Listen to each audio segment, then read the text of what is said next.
ભગવાન સાથે જે પ્રોસેસ જોઈ લીધી, આવું અપનાવવાની કેવી રીતે છે?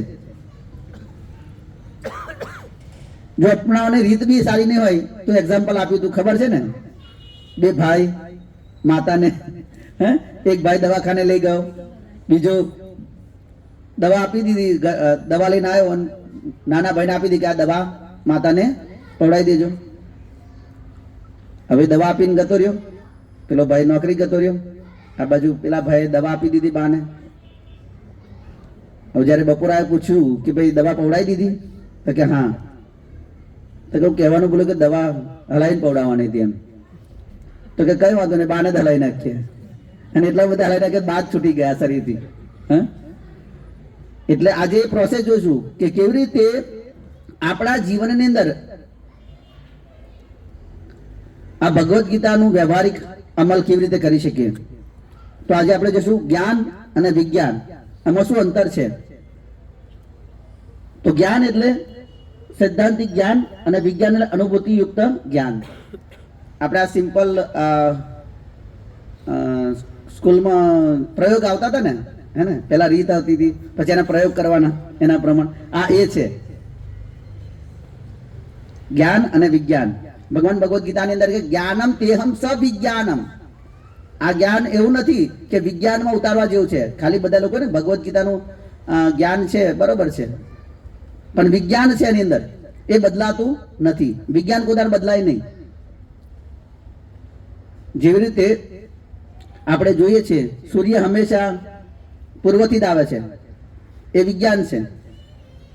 એવું નહીં કે ભાઈ થાકી ગયો પછી કાલથી હું આ બાજુથી જ આવીશ, અહીંથી ઊંઘી જ આત્મું છું ને તો કાલથી અહીંથી ઊંઘીશ, એવું નથી. વિજ્ઞાન એટલે બદલાતું નથી.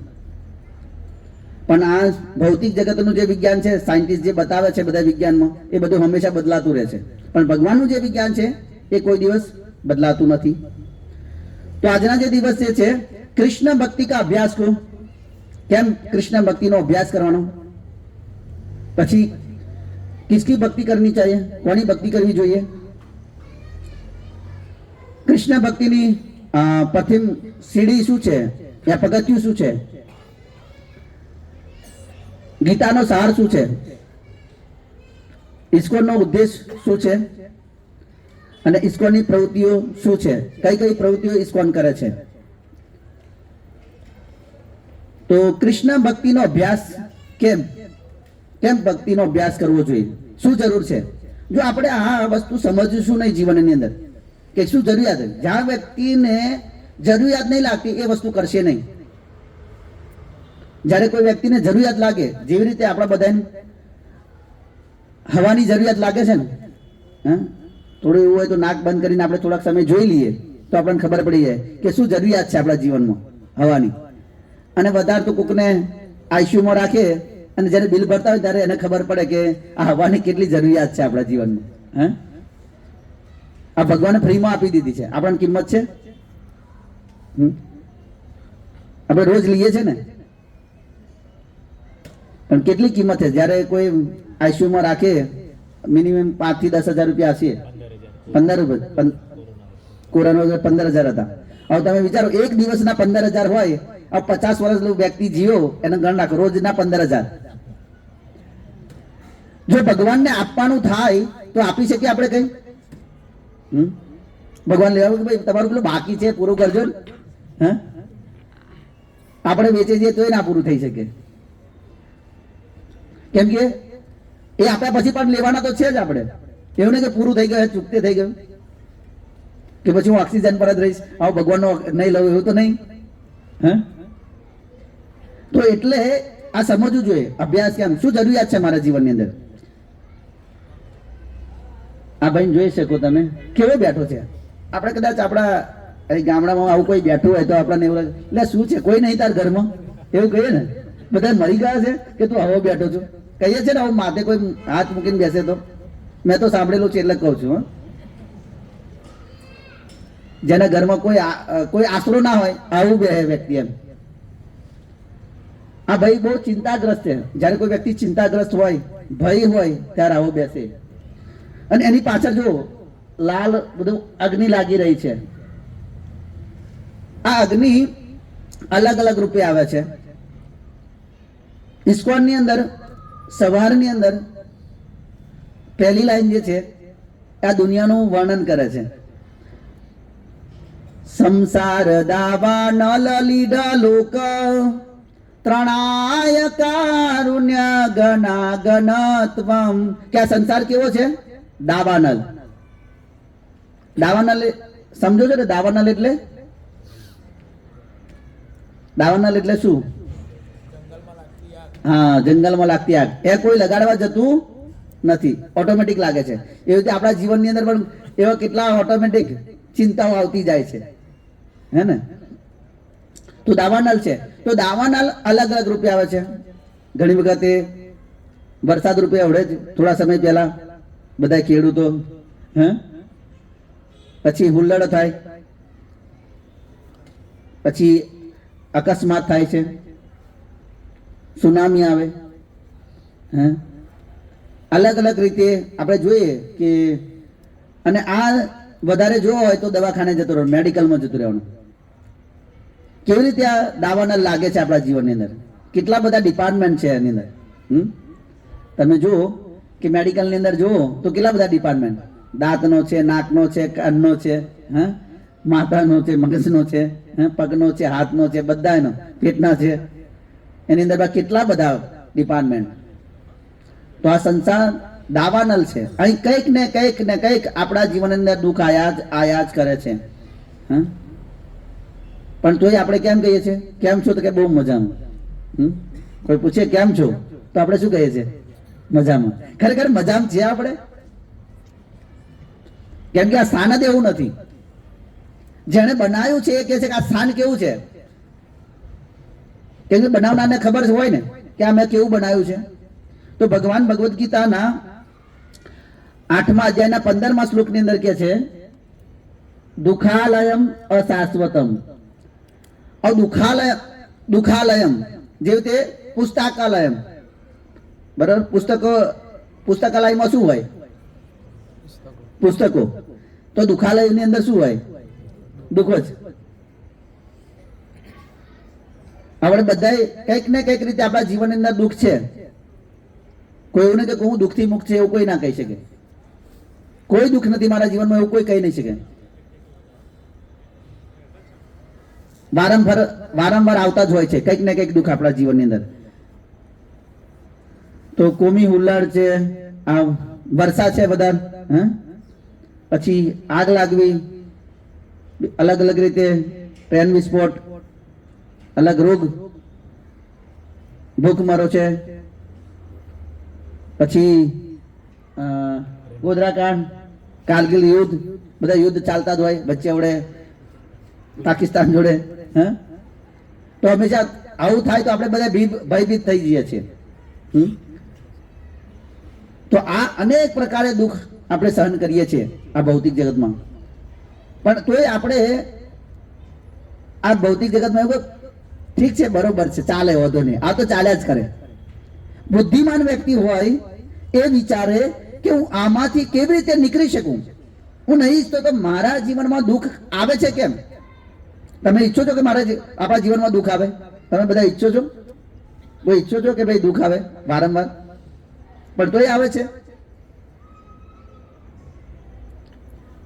જે રીતે જન્મ મૃત્યુ જરા વ્યાધિ આપણે કહ્યું હતું કે જન્મ મૃત્યુ જરા વ્યાધિ ઘડપણ એ દુઃખ છે. પણ એ વિચાર નહીં આવતો ઘડપણ હોય તો એમ ચાલી જશે. સ્વસ્થ રહેવા જોઈએ આપણે, બસ. આ ભૌતિક જગતમાં કેવી પરિસ્થિતિ છે આપણી? આપણે જીવાત્મા છે તો આપણી પરિસ્થિતિ કેવી છે? જેવી રીતે માછલીને આપણે સમજાતા બીજા દિવસની અંદર કે માછલીને દુનિયાની બધી વસ્તુ આપી દો તમે તો એ સુખી ના થઈ શકે. જેવી રીતે home theatre, AC car, Coca Cola, પછી સોનાની થાળીમાં પીઝા, સોનાનું સિંહાસન આપી દો, વૈભવશાળી બંગડો આપી દો, તમે ડલોકનું ગાદલાવાળી સૈયા આપી દો. આ બધી વસ્તુ તમે આપી દો તો પણ એ સુખી થઈ શકે? આ માછલીને બધી વસ્તુ આપી દો આપણે જે જે ઈચ્છે છે એ બધું પાણી સિવાય બધું આપી દો તો એ સુખી નહીં થાય. એવી જ આપણી પરિસ્થિતિ છે. જ્યાં સુધી આપણે ભગવાન સાથે નહીં જોડાઈએ ત્યાં સુધી આપણી પરિસ્થિતિ આવી જ રહેશે. કેમ કે આપણે 15મા અધ્યાયની અંદર શું કહ્યું છે? મમે માનસુ જીવ લોકે જીવભૂત સનાતન, કે આપણે ભગવાનના અંશે, અને જ્યાં સુધી ભગવાન સાથે ના જોડાઈએ ત્યાં લગી આપણે સુખી થઈ શકીએ નહીં. જેવું તે અહીં મેં જોયું નાનું છોકરું છે તો એ એમના મા પાસે જ જતું રહે છે. કેમ? એને દુનિયાની બધી વસ્તુ, જો નાના છોકરા હોય દુનિયાની બધી વસ્તુ આપો પણ માં ના હોય તો એ રાજી ના રહે. કદાચ થોડીક વાર 5-10 મિનિટ રહે પછી તો એને માં જોવે ને જોવે. આપણી પરિસ્થિતિ આવી છે. જ્યાં સુધી આપણે ભગવાન સાથે ના જોડાઈએ ત્યાં સુધી આ ભૌતિક જગતમાં આપણે રડતા જ રહીશું. આપણને ખબર છે કે હાઈસ્કૂલ સામે પેલો મેળો આવતો હતો, હે ને? હા, આનંદ મેળો. ખરેખર એ આનંદ મેળામાં કેટલા તો બેસતા હતા તો ઉછળીને પડતા હતા. આનંદ લેવા ગયા હતા પણ દુઃખ લઈને આવ્યા. બહુ એટલે જોયેલા છે મેં આંખો. પેલું ફટફટી હોય ને એમાં પેલો ખુલ્લો આમ બેસે, આમ એક્શન થી બેઠા હોય અને પેલો ફાસ્ટ ભરાવે તો ઉછળીને પડ્યા 2-3 જણા. આનંદ લેવા ગયા પણ આનંદ મૂકીને આવ્યા ત્યાંથી. તો એવી જ રીતે વર્ષો પહેલા એક મેળાની અંદર એક છોકરો અને એના માતા પિતા જાય છે. તો માતા પિતા એની સાથે હોય છે. તો માતા પિતા કે મારે પેલું જોયું છે. કેમ કે મેળાની અંદર શું હોય? રમકડા હોય, ખાવાનું હોય, બધું અલગ ધાણી ને બધું. હા, તો બધું બતાય કરે. તો માતા પિતાને કશું આપે નહીં, કે ના ના ના ના કે. હવે એવું થયું કે કહ્યું કે ભાઈ બોમ્બ મૂક્યો છે તો બધે ભાગામ ભાગ થયું. હવે છોકરું છે એ શું થયું? છૂટું પડી ગયું. હવે છોકરું રડતું હતું. હવે એના માતા પિતા એના છોકરાને શોધે પણ બહુ મોટું હતો મેળો એટલે મળવું મુશ્કેલ હતું. હવે છોકરું રડતું તો એક ભાઈને લાગ્યું કે આને ખાવું છે ને એટલે રડે છે, તો ખાવાનું આપ્યું. બીજા જો ખાવાનું છે તો રડે કેમ? તો કે રમકડા જોતા છે તો રમકડા આપ્યા તોય રડે છે. ત્રીજાને લાગ્યું કે આ શિયાળા જેવું છે ને એટલે ઠંડી લાગતી છે તો એને ઓઢવાનું બી આપી દીધું તો છોકરું રડે છે. હવે બધી વસ્તુ જે જરૂરિયાત છે એને આપી દીધી. ચોથો વ્યક્તિ આવ્યો એ જુએ છે કે આની જોડે ખાવાનું છે, રમવાનું છે, ઓઢવાનું છે તો રડે છે કેમ? અને એને પૂછી અને એને માતા પિતાને મળાવી દે છે. હવે તમે જુઓ, જ્યારે માતા પિતા સાથે હતું ત્યારે એને શું જોતું હતું? બધી વસ્તુ જોતી હતી. પણ જેવા જ માતા પિતા દૂર થઈ ગયા તો એને શું જોતું હતું? માતા પિતા આ વસ્તુ નથી જોતું એટલે રડતું હતું એ. તો એવી જ રીતે આપણે ભગવાનથી છૂટા પડી ગયા છે અને જ્યાં સુધી છૂટા રહીશું ત્યાં લગી રડતા જ રહીશું. આપણે કહીએ, ઘણા લોકોને કહે ને, શું વાર આખું જીવન રડતો જ રહું છું તું? હે, આ ભૌતિક જગતમાં અવાજ છે બધા. એવી રીતે આપણે જોઈએ, આ વ્યક્તિ પાસે તમે જોઈ લો બધી વસ્તુ છે. જો પાછળ ગાડી છે, કોમ્પ્યુટર છે, ફોન છે, બિયર પી રહ્યો છે, રિમોટ છે એની પાછળ કંઈક બની રહ્યું છે, હા બર્ગર છે, પછી ટીવી છે, VCR છે, ઓટોમેટિક પેલું બ્રશ છે, હા બધી વસ્તુ છે એની પાસે. પણ એનું મોં જુઓ તમે કેવું છે? બિસ્ટોલ બી પી રહ્યો છે. આપણે કેમ ગામડામાં કરા ઉતરેલી કઢી જેવું મોઢું. હે હે ઘણા લોકોને એવું કે આનું હવારમાં મોઢું જોઈ લઈએ ને તો યારો દિવસ બગડી જાય આપણો. આનું મોઢું ના જોવાય. માણસને ગમે કેવું? એમ હસતો ચહેરો ગમે ને? હે, હસતો ના હોય ને આવો ઢીલો ડસ બધું વસ્તુ હોય તો ઢીલો ડસ હોય તો કે હારું ક્યાં ના મોડું જોઈ લીધું હવારમાં. તો આવી જ પરિસ્થિતિ આપણા બધાની છે. બધી વસ્તુ છે પણ તોય અંદર હૃદયની અંદર અસંતુષ્ટિ છે. જે રીતે હિરણ્યકશિપુ પાસે બધી વસ્તુ હતી દુનિયાની, 3 લોકનો રાજા હતો પણ તોય અસંતુષ્ટ હતો. એટલે આપણે સમજી લેવાનું, જો હિરણ્યકશિપુ જોડે જેટલું હતું એની સામે આપણે કઈ નથી તો આપણે બી કદાચ સંતુષ્ટ થઈ નહીં શકીએ. એટલે હિરણ્યકશિપુ 3 લોકનું રાજ્ય, ઇન્દ્ર છે, બધા દેવતાઓની જય જયકાર કરે. હા, આમ આંખો બતાવે ને હિરણ્યકશિપુ તો ઇન્દ્રને ડરે, સ્તુતિ કરે નહીં. આપણે આંખો ના બતાવી અવડે તો વરસાદ વરસાઈ દે, આપણે ભાગામ ભાગ કરીએ. હા, દેવતાઓ જો આવડે ખાલી ઠંડીનું વાતાવરણ આવશે, આપણે બહાર જ નહીં નીકળે ઘરની, બહુ ઠંડી બહાર નહીં નીકળવાનું. હા, તો આવી બધી પરિસ્થિતિ આટલું બધું હોવા છતાં પણ આપણે અસંતુષ્ટ છે. તો એની પરિસ્થિતિ આપણે ભૌતિક જગતમાં કેવું આમ લાલચ આપે છે, હા, કે ભાઈ આ લઈ લો સુખી થઈ જજો, આગળ જાઓ સુખી થઈ જાઓ, આગળ થાય સુખી થઈ જાઓ. આ એક બહુ સરસ એક્ઝામ્પલ છે. આ જોઈ શકે પહેલાના જમાનાની અંદર જે ધોબી લોકો હોય એ કપડાં ધોવા માટે અને વણજારા લોકો હોય એ આ ગધેડા રાખતા હતા, બરાબર ને, કે ભાઈ માલ સામાન ટ્રાન્સફર મળે. અત્યારે બી કદાચ પાવાગઢની અંદર જે માલ ઉપર નારિયેલને ચડાવવા માટે ગધેડા વાપરે છે ને. તો આવા જે છે એ નદી કિનારે એને કપડાં ધોવા જવાનું હતું. આ ભાઈ ગધેડા પર બેઠો, હવે ગધેડું ચાલે નહીં. એણે શું કર્યું, એક થેલામાંથી એક ગાજર કાઢ્યું અને લાકડી બાંધીને આગળ રાખી દીધું. હવે ગધેડાને એવું લાગ્યું કે હું જે આગળ જઈશ એટલે મને ખાવાનું મળી જશે, આગળ જઈશ ખાવાનું મળી જશે, આગળ જઈશ ખાવાનું મળી જશે. તો એ એવું કરતા કરતા ક્યાં જતો રહે છે, નદી કિનારે. હવે નદી કિનારે જાય છે, પેલો નીચે ઉતરે છે, એ ગાજર લાકડીથી કાઢે છે, થેલામાં મૂકે છે, કપડાં બપડા ધોવે છે અને પછી પાછું જવા માટે તૈયાર છે. ફરી ચાલતું નથી ગધેડું, તો ફરી ગાજર લબડાઈ દે છે આગળ. હવે આ પહેલા કોરા કપડા હતા એટલે ઓછું વજન હતું, હવે ડબલ થઈ ગયું ભીના થયા એટલે. ફરી નહીં હાડતો તો ફરી ગાજર લબડાવે છે.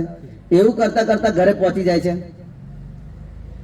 પછી એ જ ધોબી જે છે એ ગાજરનું સલાડ બનાવીને ખાઈ જાય છે, ગધેડાને કંઈક આપતું જ નથી. આ ગધેડો કેટલો મૂર્ખ છે. જો એ સ્વતંત્ર થઈ જાય તો એ દુનિયાનું ઘાસ ખાઈ શકે, પણ માલિકને આગળ રહેશે તો જે નાખશે એ જ ખાઈ શકશે. તો એવી જ પરિસ્થિતિ આપણી પણ છે. આપણે ભૌતિક જગતમાં હરેક વસ્તુ પ્રયાસ કરીએ કે અવડે મને મળી જશે, અવડે મળી જશે, અવડે મળી જશે, અવડે મળી જશે, પણ મળતું નથી.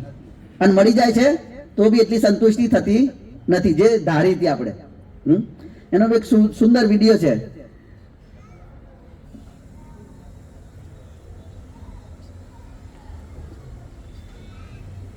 આ પ્રયાસ કરી રહ્યું છે, જોજો તમે, બિસ્કિટ ખાવા માટે.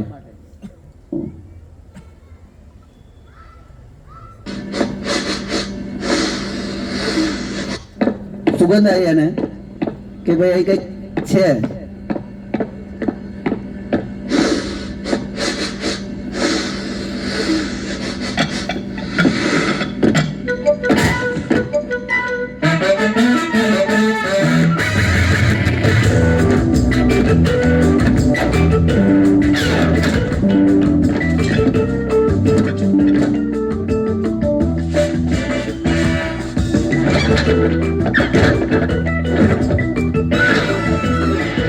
જબરજસ્ત પ્રયાસ છે આનો, જુઓ, બિસ્કિટ માટેનો.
જેના માટે એને પ્રયાસ કર્યો હતો એ પૂરો થઈ ગયો.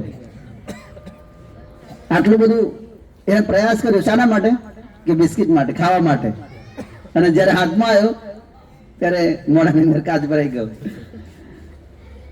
તો ભૌતિક જગતમાં માયાદેવી આપણને આવી રીતે પ્રલોભન આપે છે કે આ વસ્તુ લઈ લો સુખી થઈ જશો, આ લઈ લો સુખી થઈ જશો. અત્યારે નહીં, પછી પછી પછી પછી એમ જે રીતે નાનપણ હોય, બાળપણ હોય તો એવું લાગે અત્યારે ભણી લો, તમે અત્યારે ભણી લો.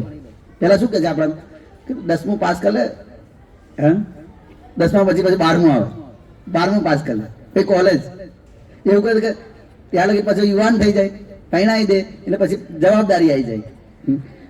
પેલા એવું હતું કે ભાઈ થોડુંક આપણે ભણી સારું નોકરી કરીશું, સારું વ્યવસ્થિત જીવન, ફરી બાળપણની જવાબદારીઓ, હા સોરી પત્નીની બાળકોની જવાબદારીઓ,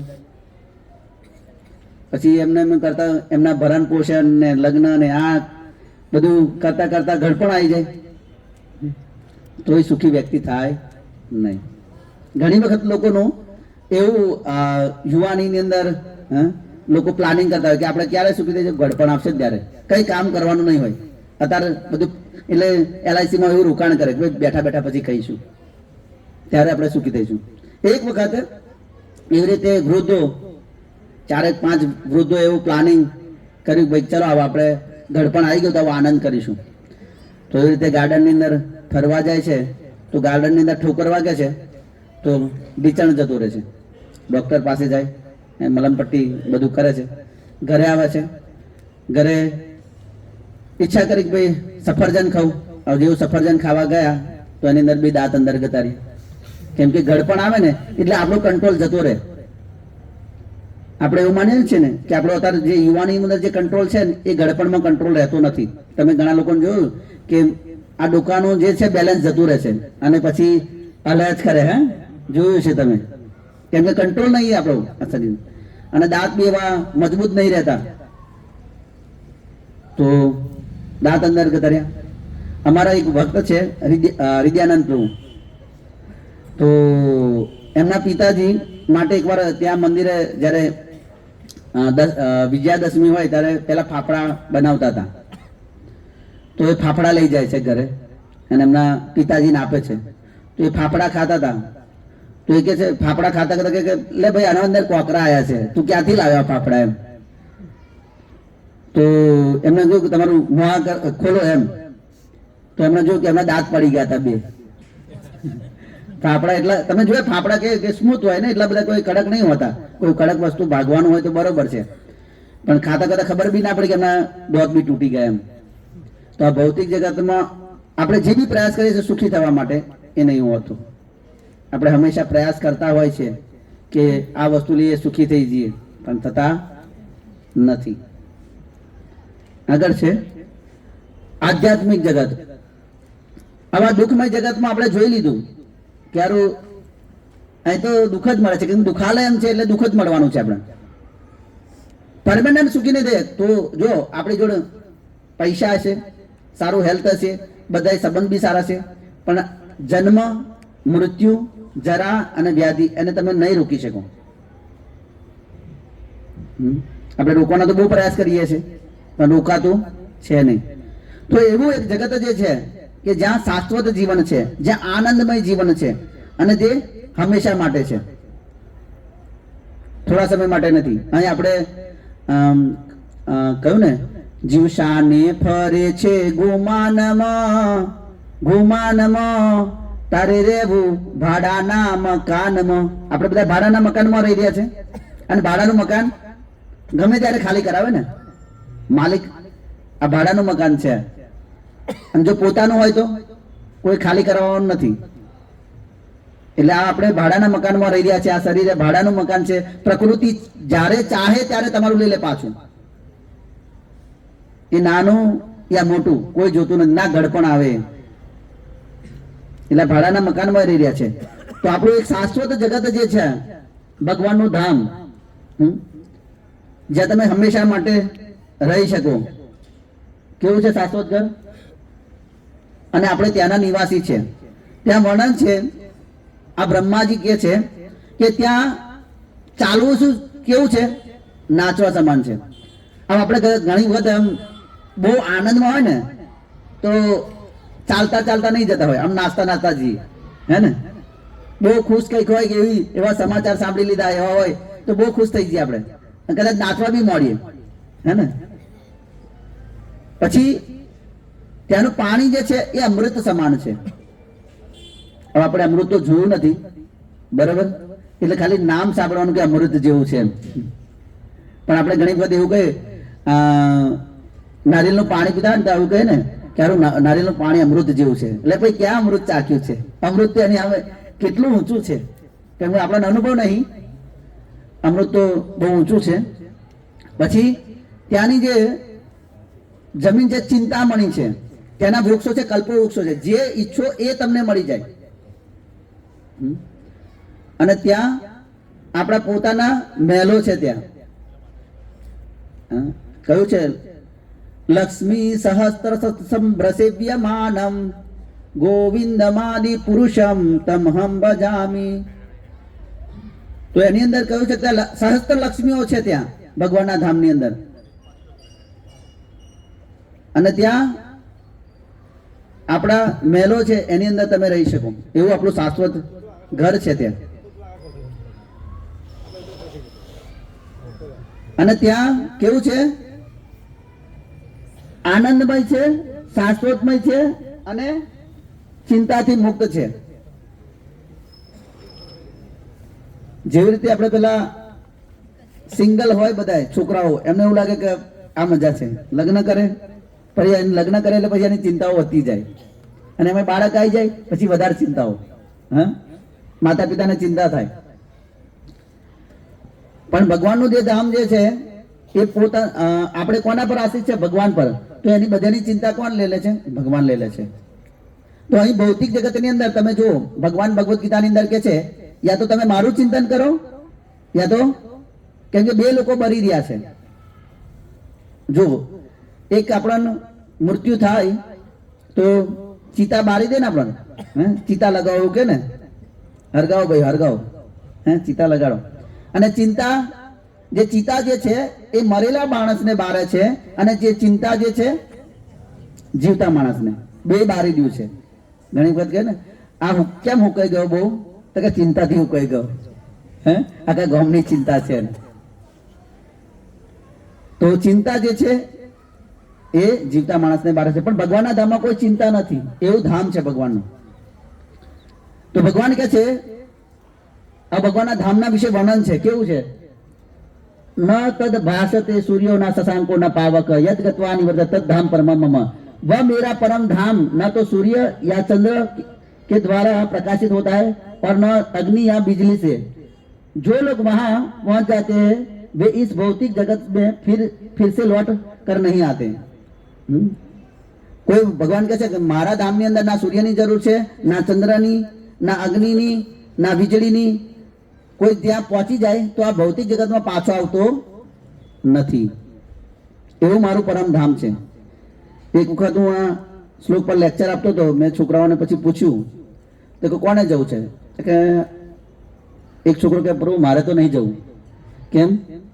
તો એક તો કે ત્યાં અંધારું હશે એમ, એટલે અંધારામાં આપણને ગમતું નથી.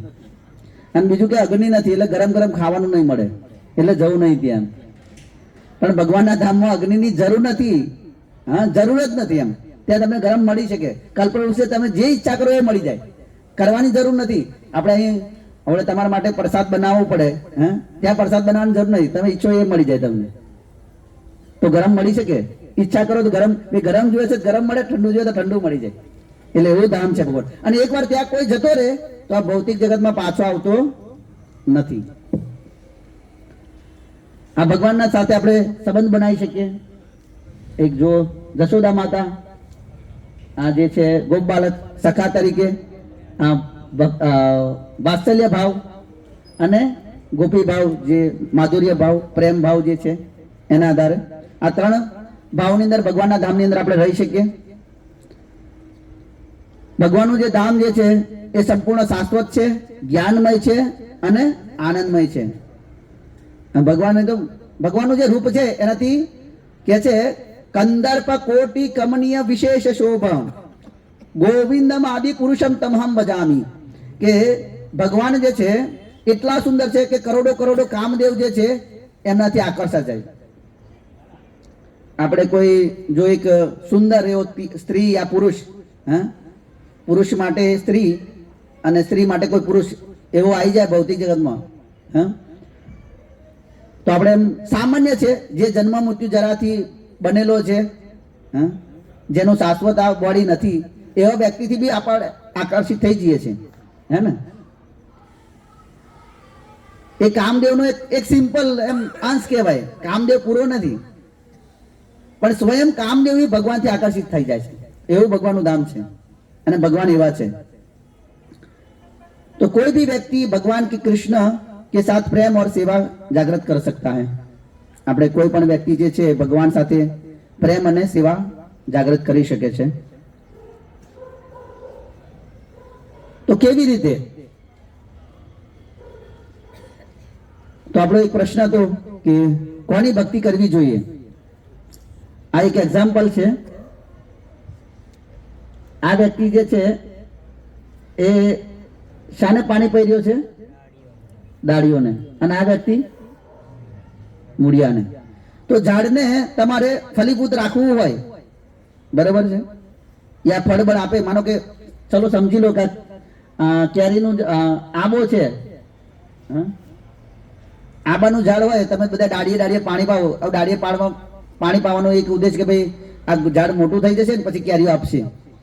તો ડાળીએ આપવું જોઈએ કે મૂળીએ આપવું જોઈએ? મૂડી આપવું જોઈએ. તો આ શ્રીમદ ભાગવતમ ની અંદર શ્લોક છે. નારદ મુનિ પ્રચેતાઓને કહે છે કે કોની ભક્તિ કરવી જોઈએ.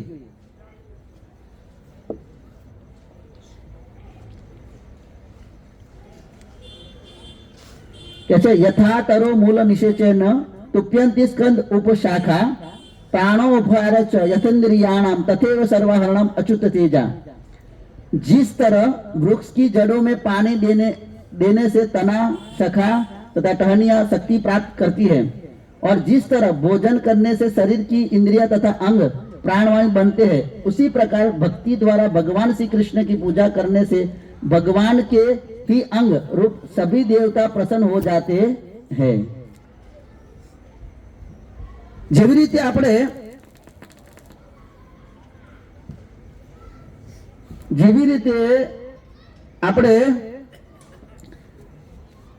ઝાડના મૂળિયાની અંદર પાણી પાઈએ છીએ તો બધા ડાળીઓને, પાંદડાઓને, ફળને બધાને પાણી મળી જાય છે.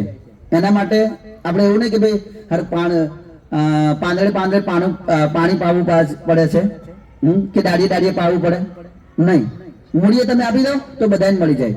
એવી રીતે બીજું એક્ઝામ્પલ બતાવ્યું આની અંદર કે આપણે ભોજન ક્યાં આપીએ છીએ. જો આંખ જોવે છે, બરોબર છે, આંખો ખવડાવીએ છીએ કે ત્યાં જોયું એટલે ખા. આજ કે ભાઈ હાથ તમે ઉઠાય તું ખા, નહીં. પગ ચાલીને કોઈ પણ વસ્તુ માટે આપણે ચાલીને તો જઈએ છીએ ને ખાવા માટે, તો પગને ખવડાવીએ છીએ? નહીં.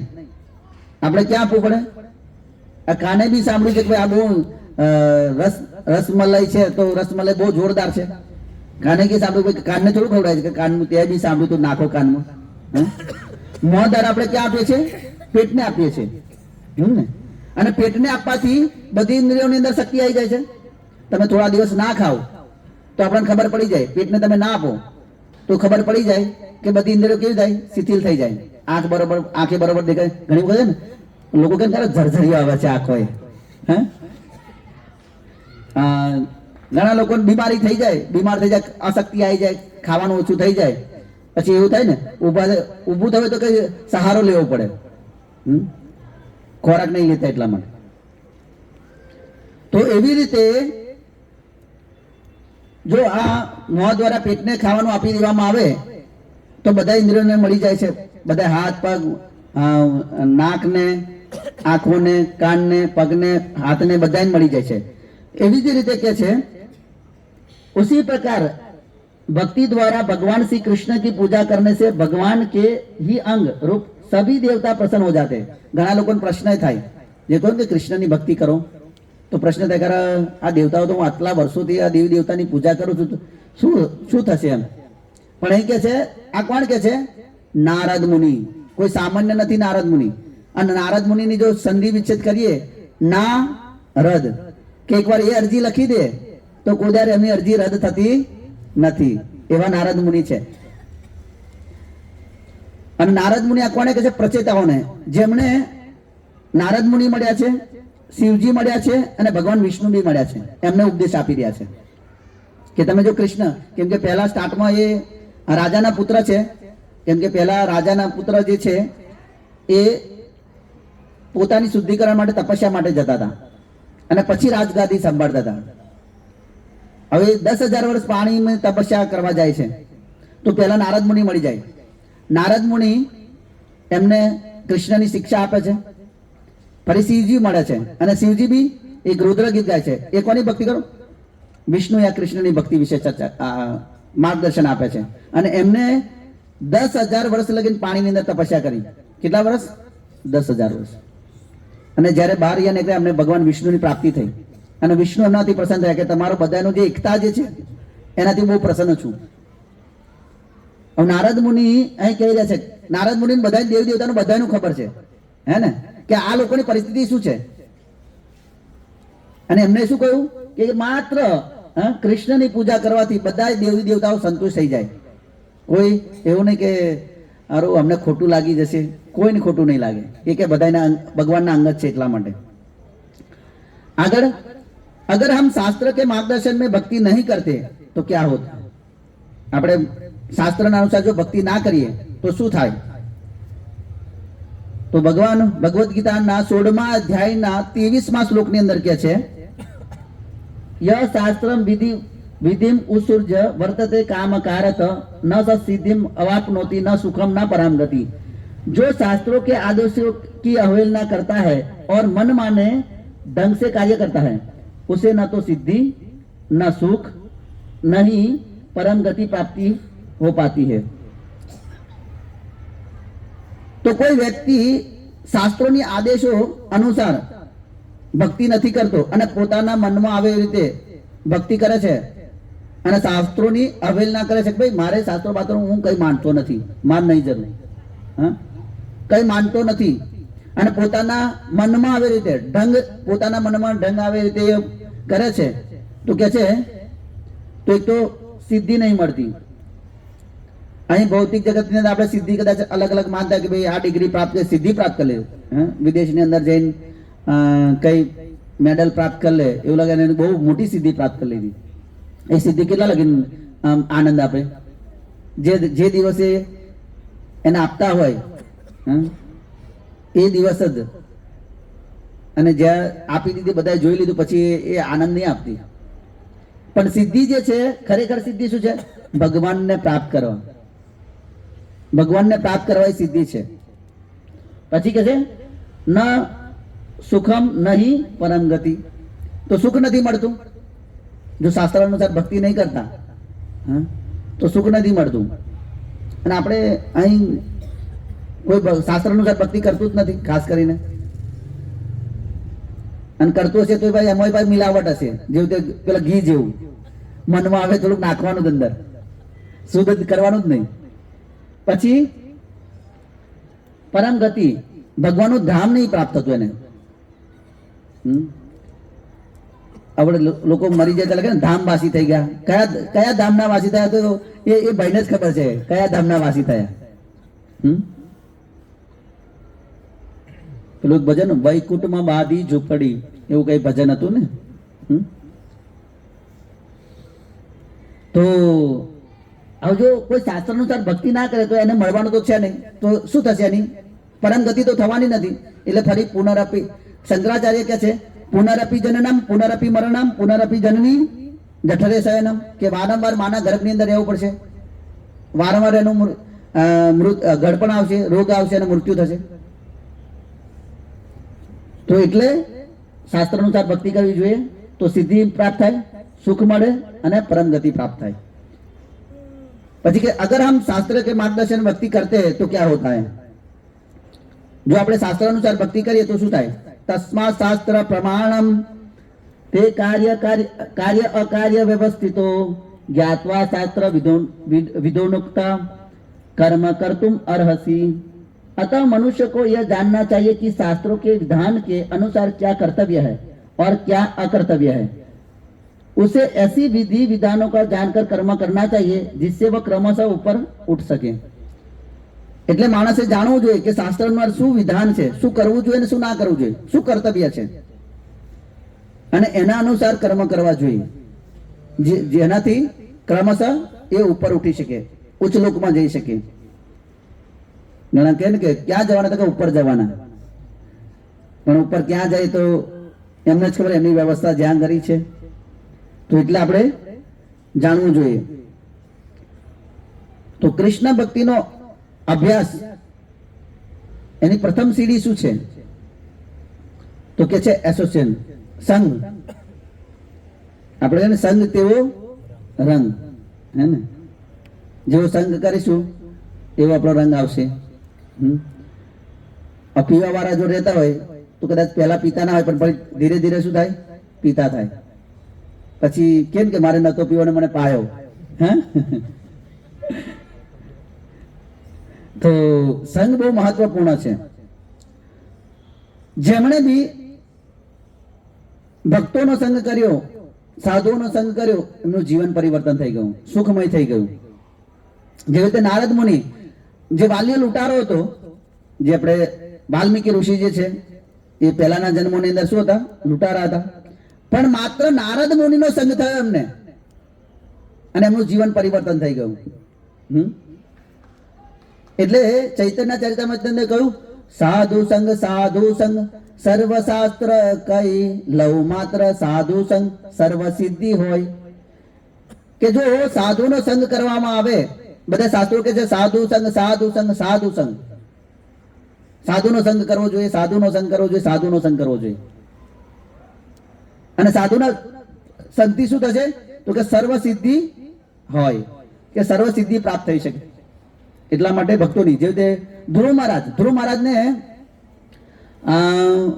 એમના દાદા જોડે, બ્રહ્માજી જોડે ના રાજ્ય હોય એવું રાજ્ય જોતું હતું.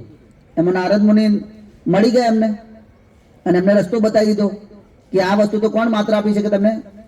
એમણે, તમે જો ભાગવતમ વાંચો તમે, એ બીજા દેવી દેવતા પાસે મોકલી શકો જ ને, જો એ પૂર્ણ કરી શકતા હતા.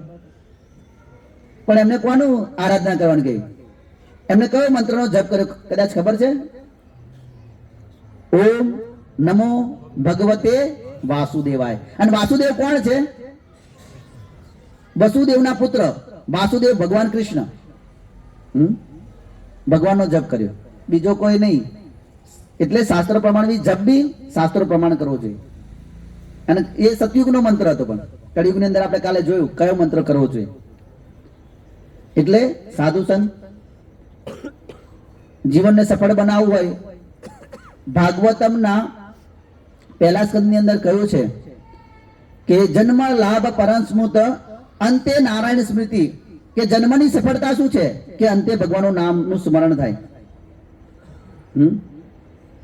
કે ને અંતે તો તને પછતાવો થાશે, જીવનની નાવ તારી ડૂબશે રે. જો જીવનની અંદર આ સાધુ સંગ નહીં કર્યો હોય તો છેલ્લે અંતે આ પસ્તાવો તો જીવનમાં કશું કર્યું નહીં, મેં કશું થયું નહીં, જે વિચારતો હતો એ તો કશું થયું જ નહીં, એટલે ત્યારે પસ્તાવો થશે. એટલે સાધુ સંગ બહુ મહત્વપૂર્ણ છે જીવનની અંદર. પછી બુક્સ,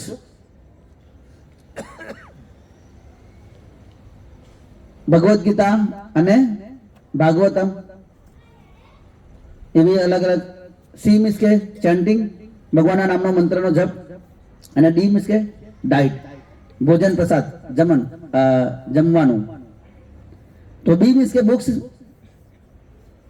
ભગવદ્ ગીતા અને ભાગવતમ એ કળિયુગની અંદર છે શાસ્ત્ર, તો એને વાંચવું જોઈએ જીવનની અંદર. આ જીવન આપણે જોઈએ છીએ, આપણે લોકો જે લોકો મરી ગયા છે એના ઉદ્ધાર માટે લોકો ભાગવત કથા બેસાડતા હોય છે, હે ને.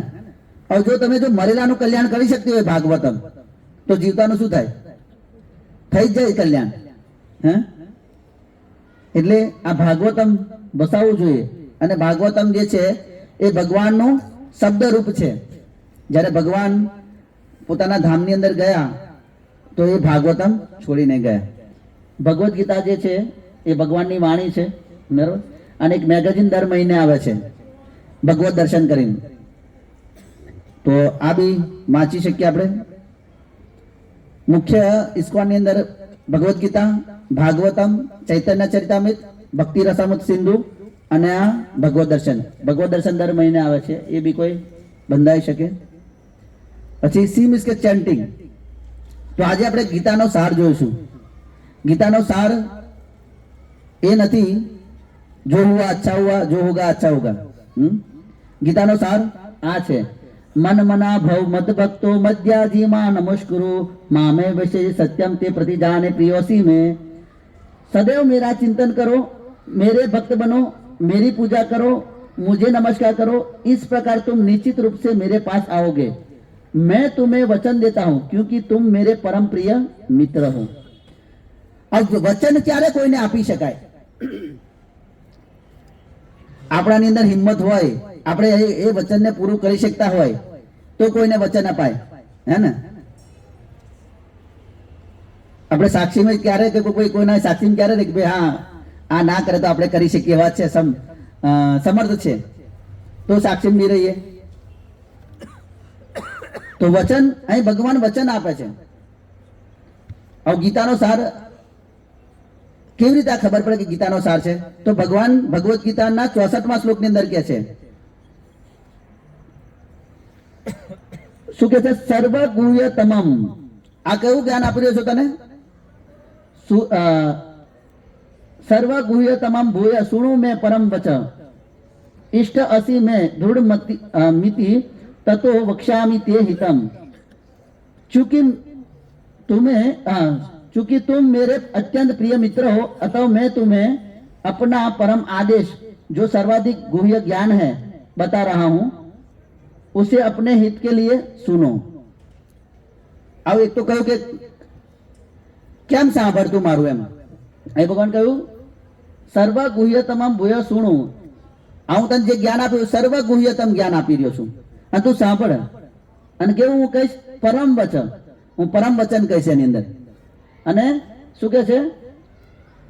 વક્ષ્યામિ તે હિતમ. હું તારા હિત માટે કહી રહ્યો છું.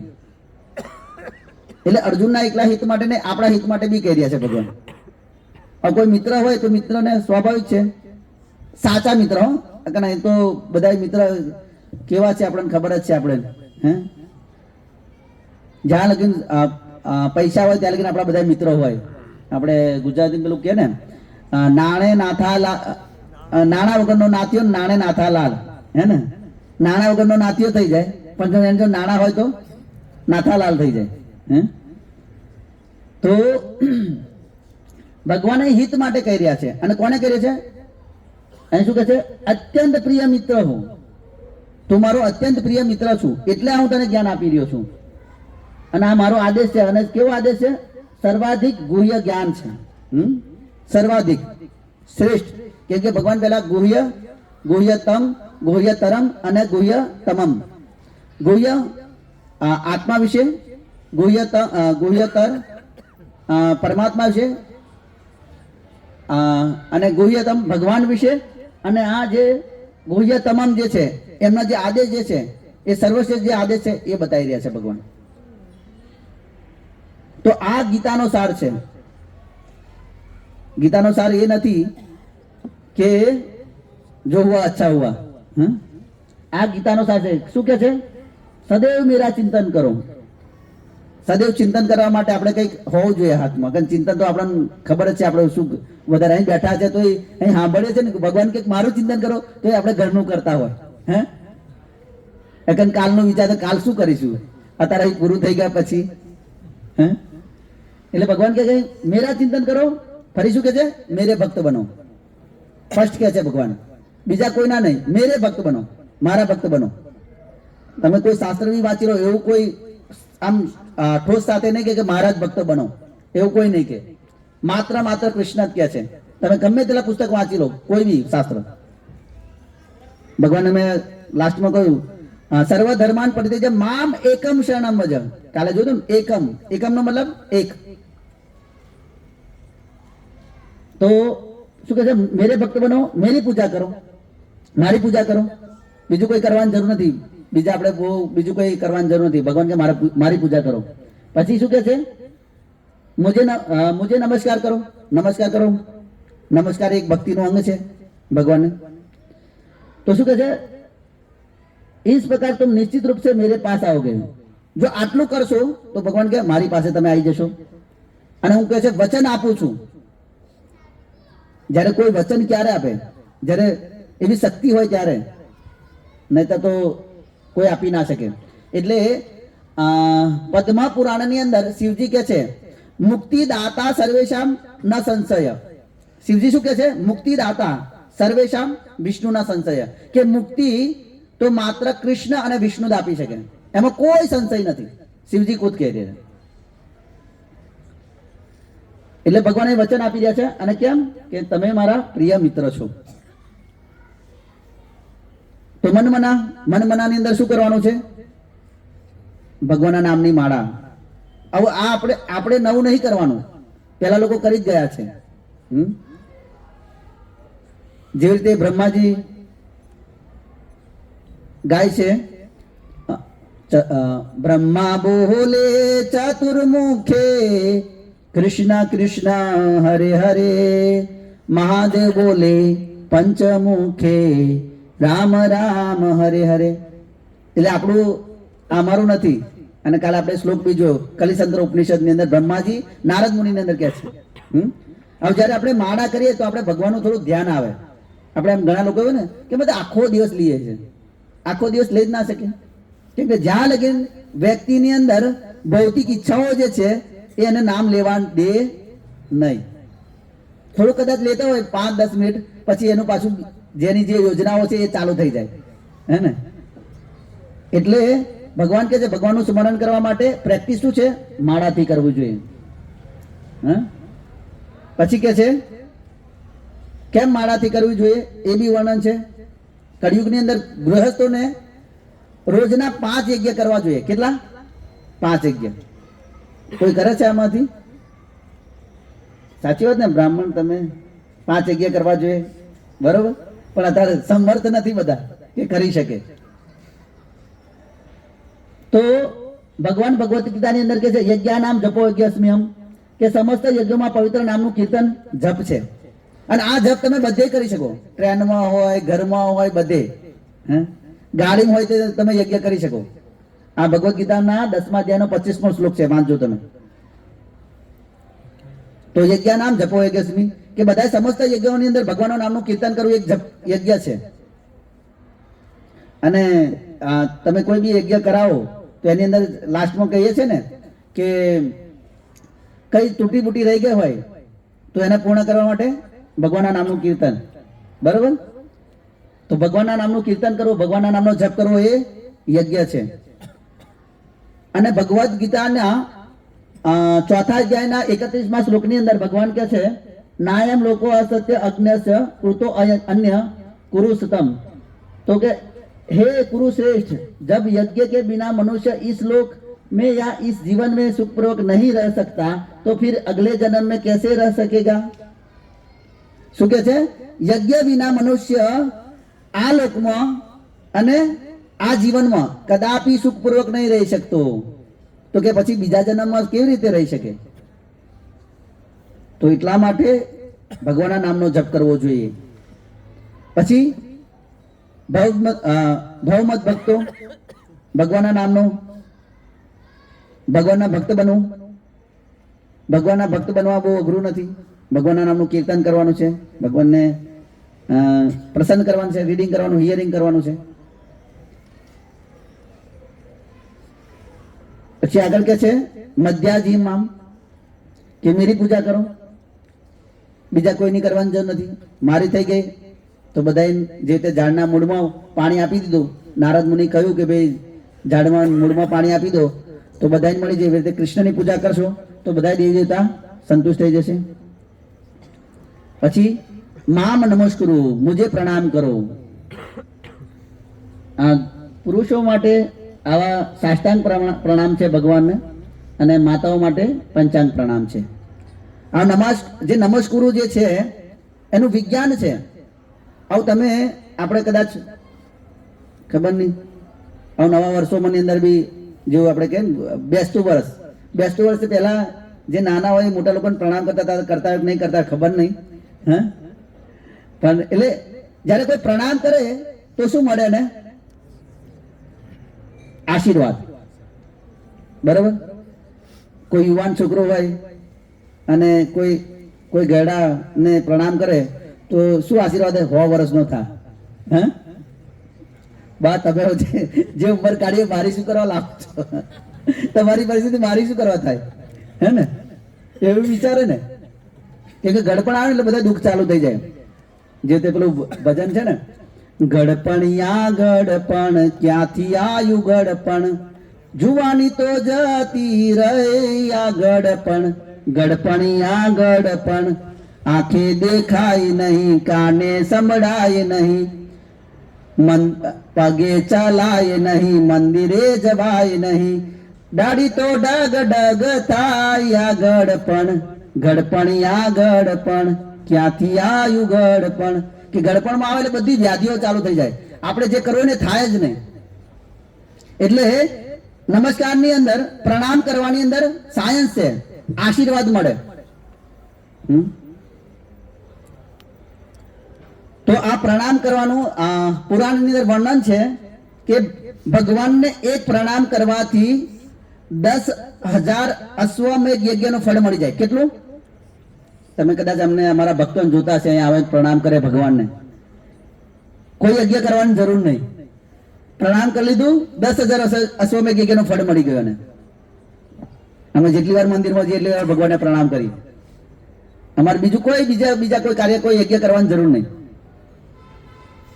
તમે વિચારો, 100 અશ્વમેઘ યજ્ઞ કોઈ વ્યક્તિ કરે તો એને ઇન્દ્રની પોસ્ટ મળી જાય, ઇન્દ્ર બની જાય બીજા જન્મની અંદર.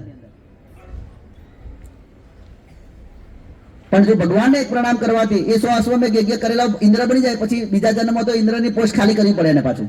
જેના પુણ્ય પૂરા થઈ ગયા એને પોસ્ટ ખાલી કરવી પડે. પણ ભગવાનને પ્રણામ કરેલું એ જતું નથી, એ હંમેશા રહે છે, એ આગળ વધારે છે. તો ઘણા લોકો મંદિરમાં આવીને પ્રણામ કેવા કરે? જેમ પેલું આપણે રેલવેનું ક્રોસિંગ હોય ને, પાડીએ ને એવી રીતે કરતા હોય, સિગ્નલ પાડતા હોય ને. હા, અને મંદિરે જઈને પછી શું કરે? આવ જ્યાં જોવાનું હોય તે આપણે જોતા નહીં. મંદિરે જઈને ભગવાનના દર્શન કરે, ભગવાન કેવા, ભગવાનનો શિંગાર કેવો કર્યો છે એ જોવું જોઈએ, ભગવાને શું પહેર્યું છે. હા, પણ બધા ત્યાં આગળ આવીને મંદિરે આવીને આંખો બંધ કરી દે છે, અને બહાર જઈને જ્યાં ત્યાં ફોફા મારશે. હા, જ્યાં ના જોવાનું ત્યાં જોશે. બીજા ઘણા લોકો કેવા પ્રણામ કર્યા. આપણું જે રીતે રાધા કૃષ્ણનું મંદિર જે છે એ કેવું રોડ પર છે, એવું અમારું ઇસ્કોનનું મંદિર રોડ પર જ છે. અત્યારે બીજું બને છે, પણ આવી રીતે લોકો જુઓ, એક માતા આવે છે બહારથી સ્કૂટી પરથી ભગવાનને પ્રણામ કરી લે.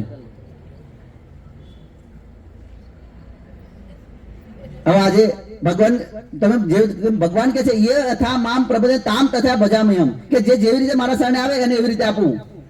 ભગવાન કે તમે દૂરથી પ્રણામ કરો તો હું દૂરથી જ રાખીશ તમને. હા, જે તમે મારાથી દૂર છો હું તમારાથી દૂર જ રહીશ. તો એટલે પ્રણામ બી ભગવાનને આ એક વિધિ છે, વિધિ પ્રમાણે કરવું જોઈએ. ફરી ડાયટ, જમવાનું. તમે આટલા દિવસ જમ્યા, એમાં તમને એવું લાગ્યું કે આમાં ટેસ્ટ નથી, એવું લાગ્યું કોઈને? કોઈ છે હાથ ઊંચો કરે કે ટેસ્ટ નથી લાગ્યો, કે સારું મજા ના આવી જમવામાં, ઘરે જઈને જમવું પડ્યું કોઈને? એવું નહીં ને. તો ભગવાન ભગવદ ગીતાની અંદર કે છે યજ્ઞ શિષ્ટાસી ન संतु मुच्यन्ते सर्व किल्बिषै भोजन्ते ते दगम पापम ये पंच आत्म कारणात् भगवान के भक्त सभी प्रकार के पापों से मुक्त हो जाते हैं, क्योंकि वे यज्ञ में अर्पित किए भोजन प्रसाद को ही खाते हैं।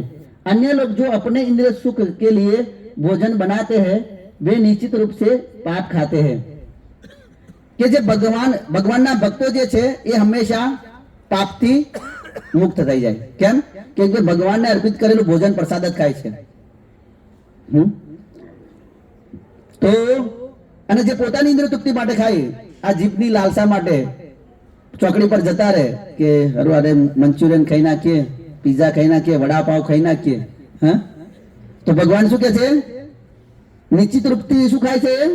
પાપ ખાય છે. પ્રસાદ ક્યાં ક્યાં મળે?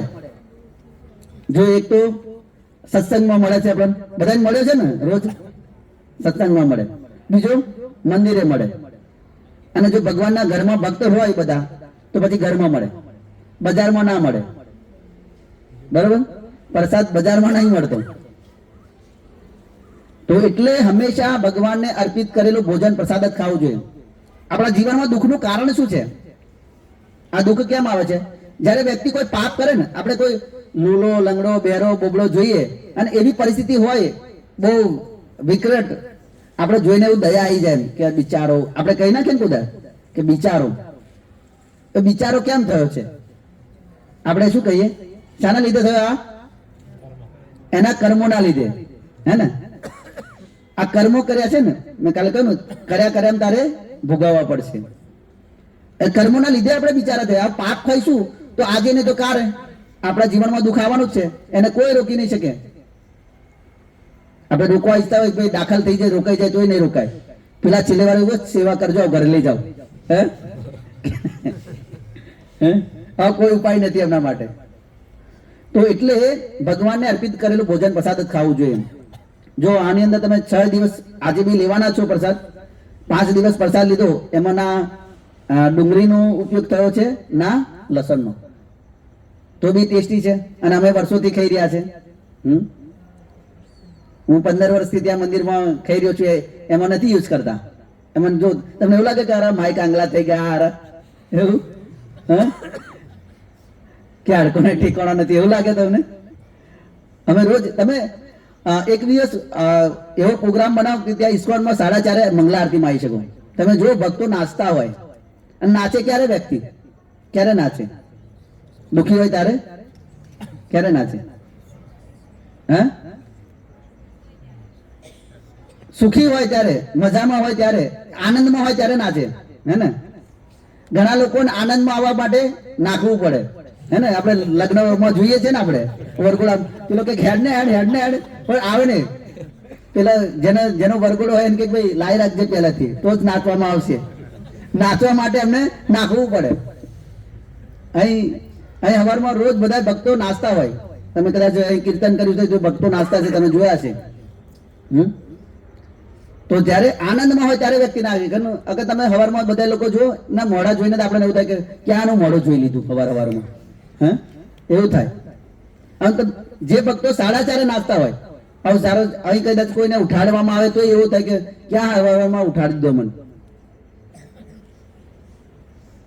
તો એટલે એની અંદર ડુંગળી લસણનો ઉપયોગ નહીં, તો પણ સ્વાદિષ્ટ છે, ભગવાનનો પ્રસાદ છે. એટલા માટે જો ભગવાનને અર્પિત કરવું હોય તો આ યુઝ નહીં કરવાનો, તો પ્રસાદ રૂપે મળશે. અને પછી લાસ્ટ તો આપણા માટે પાપ તો છે જ, કેમ કે ભગવાનને ડુંગળી લસણ નહીં રાખવું, કેમ કે ભગવાન એને પ્રસન્ન નહીં કરતા.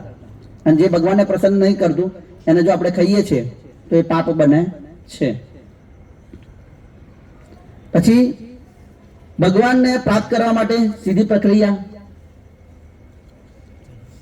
આપણે કાલે જોયું હતું.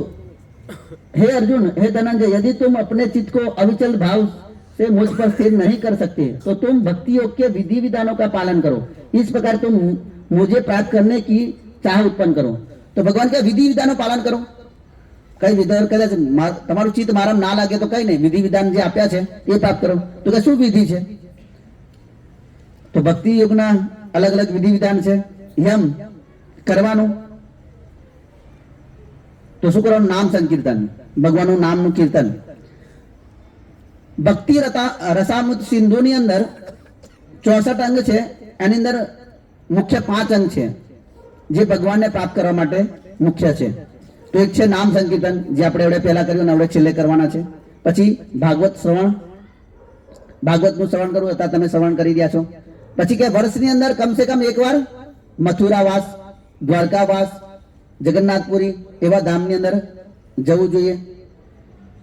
2 દિવસ પહેલા વિચાર્યું અમે કે જયજુત પ્રભુ જોડે વાત કરી કે આપણે બધા આજે કોર્સ કર્યો એ બધા દ્વારકા જઈએ એમ, આ મહિનાની અંદર જો સંભવ થાય તો મથુરા વાસ કરવું જોઈએ, ધામની અંદર વાસ કરવો જોઈએ.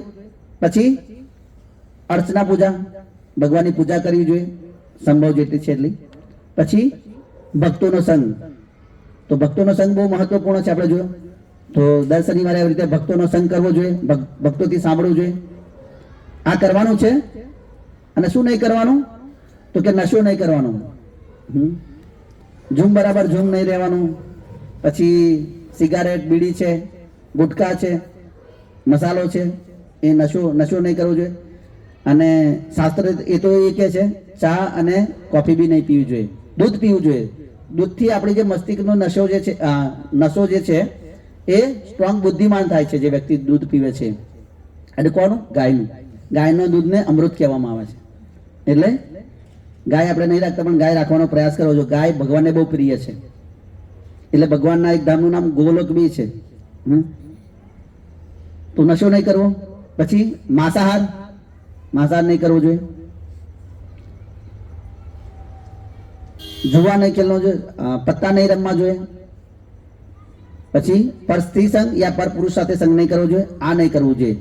કેમ નહીં કરવું જોઈએ? તો કે જે ભક્તિ જે છે એ ધર્મ પર ઊભી છે. અને ધર્મના જે 4 પાયા છે, જો આ તમે તોડો છો તો ધર્મ ઉભો નહીં રહેશે. અને ધર્મ ના હોય તો ભક્તિ રહી નહીં શકે. જેવી રીતે હું બેઠો છું, બરાબર છે, નીચે ધર્મ સમજો, સોરી આ ખુરશી છે ધર્મ સમજો, અને આ 4 પાયા છે. 4 પાયામાંથી તૂટતા હોય તો હું બેસી શકું? નહીં બેસી શકું. નશો કરવાથી તપસ્યાનો પાયો તૂટી જાય. મેં કહ્યું ને કે ભાઈ 4 થાય ને એટલે ચા જોવે એટલે જોવે, એટલે ઝઘડા થઈ જાય ઘરમાં, હે ને? હા, હું સાસુને 4 વાગે ચા ના મળે પછી એ ઝઘડો કરે એમ. એટલે જોયેલું છે, એટલે આ તો કહું છું, વાત થયેલી છે. ટાઈમ નહીં, જો ચા ના આપવામાં આવે તો ઝઘડા થઈ જાય. એટલે નશો કરવાથી એક પાયો તૂટી જાય, તપસ્યાનો પાયો તૂટે. માંસાહાર કરવાથી શાનો તૂટે ખબર છે કોઈને? દયાનો પાયો તૂટી જાય. દયા નથી. આપણે કહે ને યાર આનંદ કોઈ દયા જ નથી, યાર કેવા ખાટકી જેવા છે લોકો, હે ને? કહીએ છે ને દયા નથી. તો માંસાહાર કરવાથી દયાનો પાયો તૂટી જાય. ખુરશીનો બીજો એક પાયો તૂટી જાય. હવે 2 પાયા રહ્યા. જે રમતા હોય, જુગાર રમતા હોય, એક ઉદાર સાચું બોલે. જો હાર્યા હોય તો સાચું ના બોલે, જીત્યા હોય તો સાચું ના બોલે. હે, હાર્યા હોય તો કે થોડોક જ હાર્યો છું, વધારે નહીં હાર્યો. હે, અને આપણે જોઈએ છે 7મ 8મ ના મેળાની અંદર, હે ને, બધા લોકો આખા ઘરને ઘર વેચી દે. ફરી પરસ્ત્રી સંગ અને પરપુરુષ સંગ, તો પવિત્રતાનો પાયો તૂટી જાય. જો 4 પાયા તૂટે તો આ ખુરશી રહી ના શકે, ધર્મ રહી ના શકે. અને ધર્મ ના રહે તો પછી ભક્તિ ક્યાંથી રહે? કેમ કે ધર્મના ઉપર ભક્તિ ઊભી છે. એટલે આ 5 વસ્તુ કરવાનું અને આ 4 વસ્તુ નહીં કરવાનું. સેવા, તો સેવા શું છે? તો ભગવાન ભગવદ્ ગીતાની અંદર કહે છે ય ઇદમ પરમ ગુહ્ય મદ ભક્તેષુ વિધાયસ્તિ भक्तिमयी पराकृत्वा मामे विषय संशय। जो व्यक्ति भक्तों को यह परम रहस्य बताता है वह शुद्ध भक्ति को प्राप्त करेगा और अंत में वह मेरे पास आएगा, वापस आएगा। भगवान के जे आ ज्ञान कैसे कोई ने, तो भगवान के छे એ મારી પાસે આવશે। અને ભગવાન પાછલા શ્લોકની અંદર કહે છે કે આનાથી કોઈ મને પ્રિય નહીં અને પ્રિય થશે પણ નહીં। તો આ સેવા છે। તો ઘણા લોકો પાસે ભગવદ ગીતા ના હોય તો ભગવદ ગીતા છે, રામાયણ છે, નાની નાની બુક્સો જે આપણે બુક્સની વાત કરી તો એ લઈ શકો તમે। આ કોઈ ઓળખે છે આ વ્યક્તિ કોણ છે?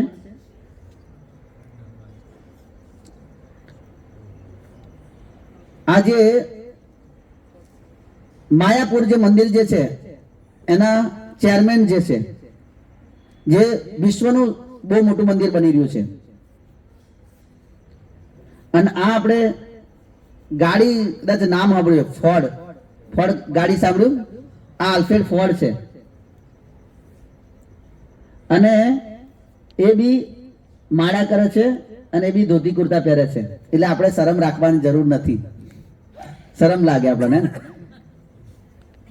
આ જો આ આલ્ફ્રેડ ફોર્ડ કેટલો મોટો માલિક છે આપણને ખબર નથી એટલે ગાડીઓનો. તો એ બી રોજ 4:30 મંગલા આરતી એ જ આપણે જે જપ કરીએ અમુક 16 માળા જે કરતા હોય એ જપ કરે છે, ભાગવત શ્રવણ ક્લાસ આપે છે.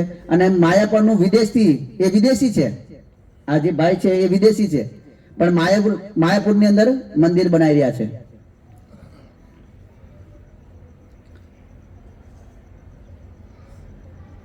તો ઇસ્કોન શું છે અને ઇસ્કોનના ઉદ્દેશ્ય શું છે? તો ઇસ્કોનનો ઉદ્દેશ્ય છે કે બધે હંમેશા આપણે આનંદમાં રહીએ. अब आनंद में रहने માટે લોકો બધા अलग अलग उपाय करे. कलयुग का युग धर्म में संकीर्तन करना, अर्थात भक्तों के सामने कीर्तन करना. इसलिए कि भक्त लोग कीर्तन कर रहे हैं, कितने आनंद में कीर्तन कर रहे हैं. कई बार हम रविवार को नगर संकीर्तन में सुबह 8 बजे जाते हैं तो लोग नींद से उठकर आते हैं ऐसे करके, कौन आया भाई कौन आया, ऐसे मेरी नींद खराब कर दी. लेकिन भक्त लोग तो कीर्तन में क्या करते हैं, नाचते हैं. આ જો લોકો વિદેશી લોકો ધોતી કુર્તા પહેરતા હોય, આપણે અહીં લોકો શરમ આવે. તો રિયલ હેપીનેસ, વાસ્તવિક સુખ શું છે? જો આ બધા લોકો ફોરેનર છે અને ફોરેનર લોકો ભારતની અંદર આવીને આ પુસ્તક વિતરણ કરે છે, જે આપણું વાસ્તવિક જે શાસ્ત્ર જે છે એ આપણને આપી રહ્યા છે વિદેશી લોકો. અને તો બી ખુશ છે. તમે જુઓ આ લોકોને કોઈ પગાર આપવામાં નહીં આવતો, ફ્રીમાં સેવા કરી રહ્યા છે.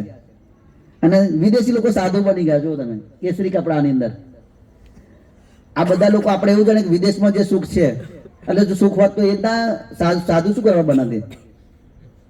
એમને જોઈ લીધું કે આ નશો બસો બધું કરીને જોઈ લીધું એમને, કોઈ સુખ નથી. પછી ઇસ્કોનના ગુરુકુળ છે, ગેસ્ટ હાઉસ છે, મંદિરો છે, રથયાત્રા છે, મોટા મોટા થિયેટર છે જ્યાં ભગવદ્ ગીતા અને ભાગવતમ પર ક્લાસ થાય છે. પછી ગોવિંદા રેસ્ટોરન્ટ છે જ્યાં ભગવાનનો પ્રસાદ મળે તમને. પછી ફૂડ ફોર લાઈફ, જ્યાં ભગવાનનો પ્રસાદ મંદિરે હંમેશા વેચાતો હોય, તમે આવ્યા હોય તો ખીચડી પ્રસાદ. બરાબર. બીજું ઉદ્દેશ્ય છે, જો તમે વિદેશની અંદર શીલ પ્રભુપાદજીએ આ બધા ફાર્મ ખોલ્યા છે અને ગાયોનું રક્ષણ. આજે તમે જો વિદેશની અંદર બી ગાયો અને ભારતની અંદર બી ગાયો કપાય છે. તો વિદેશી લોકો ખેતી કરે છે. ન્યુઝીલેન્ડ છે, ઓસ્ટ્રેલિયા છે, વૃંદાવન છે, કેનેડા છે, યુરોપ છે, બ્રાઝિલ છે, ઇન્ડિયાની અંદર છે, અમેરિકાની અંદર છે. અહીં આપણે નજીક એક સરદાર સ્ટેચ્યુ જે છે એની નજીક છે નંદગ્રામ, કે જ્યાં લોકોનો ઘણા લોકો એવા છે કે લાખો રૂપિયા પગાર હતા, એ લોકો સાદું જીવન જીવી રહ્યા છે. ના લાઇટ છે, ના પાણીનો નળ છે હેન્ડપંપથી, અને સાદું જીવન જીવી રહ્યા છે. ખેતી કરે છે, જીવન જીવે છે, કે એની અંદર ભગવાનની ભક્તિ કરવા માટે ટાઈમ મળી શકે એટલા માટે. ઇસ્કોન પૂરા બધી દુનિયાની અંદર છે. 700 થી વધારે મંદિર છે ઇસ્કોનના. અને પદયાત્રા, અલગ અલગ જગ્યાએ જઈને પદયાત્રા, રથયાત્રા આ ચાલે છે. વિદેશની અંદર બી થાય છે.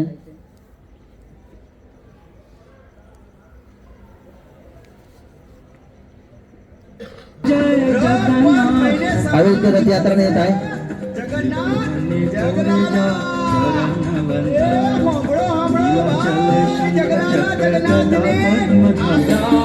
હરે કૃષ્ણ કૃષ્ણ કૃષ્ણ હરે હરે,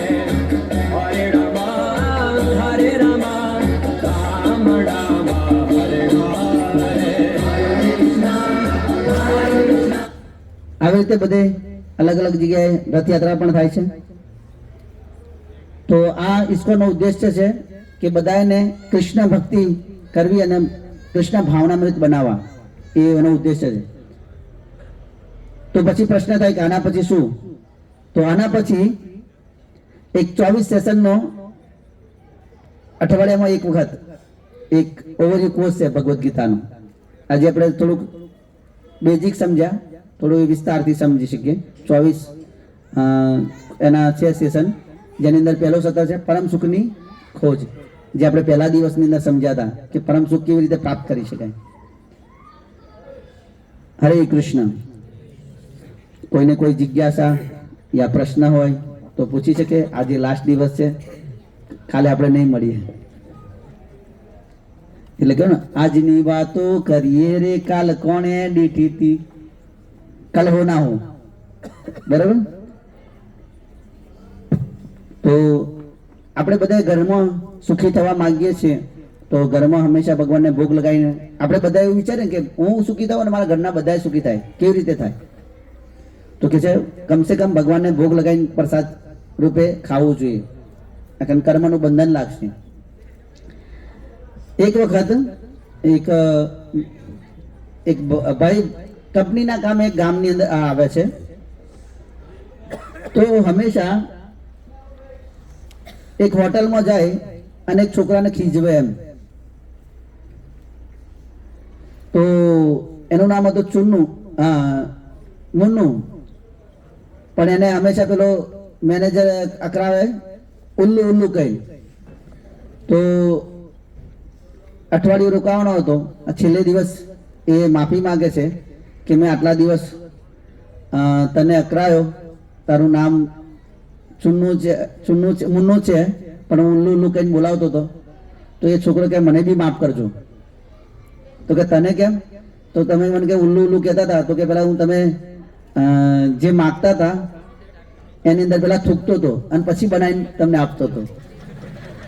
એટલે હોટલમાં ખાવાનું આ, હોટલમાં ઘણી વસ્તુ જે છે તમે જે ખાવ છો, હા, તો કદાચ કોઈ વધારે દે તો આપણે તો જોતા નહીં કે કચરામાં નાખે છે પાછળ. ઘણી હોટલમાં તો એ પાછું રિપ્લેસ થઈ જાય. હા, તે તો પાવભાજી હોય, આજે તમારા માટે બનાવી છે. તો હવે પાવ માનો કે છોકરાને આપી દીધા, 2 પાવ આપ્યા ને એક ખાય અને એક વધે, તો એ પાછળ આપણે તો એવું લાગે ડીશ ધોવા લઈ ગયા ને, પણ એ પાછો પાવ પાછો ડીશમાં ગરમ થઈને આવી જાય પાછો બીજાના. તો એટલે ઘરે જ બનાવીને ભગવાનનો પ્રસાદ ખાવો જોઈએ અને શુદ્ધ સાત્વિક. આપણે ઘણા લોકો જો રોગ થાય તો બધા શું કે ઘર, ડોક્ટર બી શું કહે છે, ઘરનું ખાજો, બહારનું નહીં ખાતું. અને કઈ હોટલો એવું લખ્યું ને કે ઘર જેવું ખાવાનું. એટલે ભાઈ ઘર જેવું ખાવાનું હોય તો ભાઈ ઘર જ ના ખાય, તાર હોટલમાં શું કરવા ખાવા આવે? હે? તો એટલે જો તમારા જીવનમાં તમારી ચેતના, આપણે ખબર છે કે જેવું અન્ન એવું મન, મન એવા વિચાર, વિચાર એવું કાર્ય. કે તમારું જેવું મન અન્ન હશે એવું તમારું મન થશે. જેવું અન્ન હોય એવો ઓડકાર આવે. હે? એટલે અન્ન સાત્વિક હોવું જોઈએ. અને તમે હોટલમાં કદાચ એવું જોઈએ કે પ્રેમ ભાવ હોય હોટલ વાળાને તમારા પર, પ્રેમ ભાવ હોય છે? નહીં હોત. દેખાડો તો પૈસા આપો છો એટલે, એને ખાવાના પૈસા આપીએ છીએ ને આપણે, એટલે પ્રેમ ભાવ હોય છે. નહીં તો પ્રેમ ભાવ નહીં બતાવતા એ. હા, તો એટલે રોજ આપણે ભગવાનને ભોગ લગાવીને જમો અને સાત્વિક આહાર ખાઓ અને આનંદ મારો. હરે કૃષ્ણ. કોઈને કોઈ પ્રશ્ન છે? કોઈ નથી પ્રશ્ન? એનાઉન્સમેન્ટ. હરે કૃષ્ણ, હરે કૃષ્ણ.